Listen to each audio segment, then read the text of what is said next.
সমন্বয়ক যারা কেন্দ্রীয় সমন্বয়কের পদে তারা পার্টিতেই পাচ্ছে। সময় যত গড়াচ্ছে ততই তোপের মুখে পড়ছে সমন্বয়করা।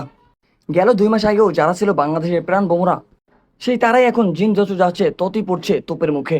সময় ও কোথাও ছিল না, ও ছিল গুন্ডি বলান দিয়ে আওয়ামী লীগের সাথে। তাদের নিয়ে হচ্ছে নানান আলোচনা সমালোচনা। অনেক সাধারণ জনতা ও সাধারণ শিক্ষার্থীরা এখন মনে করছেন সমন্বয়কেরা তাদের ছাত্র হাসিল করার জন্যই ছাত্রদেরকে উৎসাহিত করেছে। শুধু তাই নয়, নানান মানুষ নানান ধরনের কমেন্ট করছেন সমন্বয়কদের নিয়ে। এছাড়াও নতুন একটি তথ্য পাওয়া গেছে সমন্বয়কদের বিরুদ্ধে।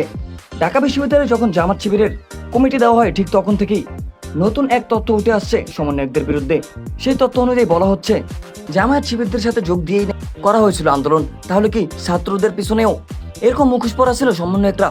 তারা ক্ষমতা লাভের আশায় কি তাহলে করেছে আন্দোলন, নাকি আসলে দেশবাসীকে বাঁচানোর জন্য আন্দোলন করেছে? এটাই এখন প্রশ্ন উঠছে সোশ্যাল মিডিয়ায়। যদি কেন্দ্রীয় সমন্বয়ক হয়ে আপনারা বৈষম্যই করেন তাহলে আমাদের তার কিছু বলার নেই। অনেক সাধারণ মেধাবী শিক্ষার্থীরা বলছেন দীর্ঘ 2 মাস হয়ে গেল আন্দোলনের বয়স, এখন পর্যন্ত ঠিকমতো শুরু হয়নি ক্লাস। এটা বিঘ্নিত করছে বাংলাদেশের মেধাবী শিক্ষার্থীদের। নানান ধরনের কথা উঠছে এই বিষয় নিয়ে। তো ভিউয়ার্স, আপনারা এই বিষয়টিকে কিভাবে দেখছেন অবশ্যই কমেন্ট বক্সে জানিয়ে দেবেন।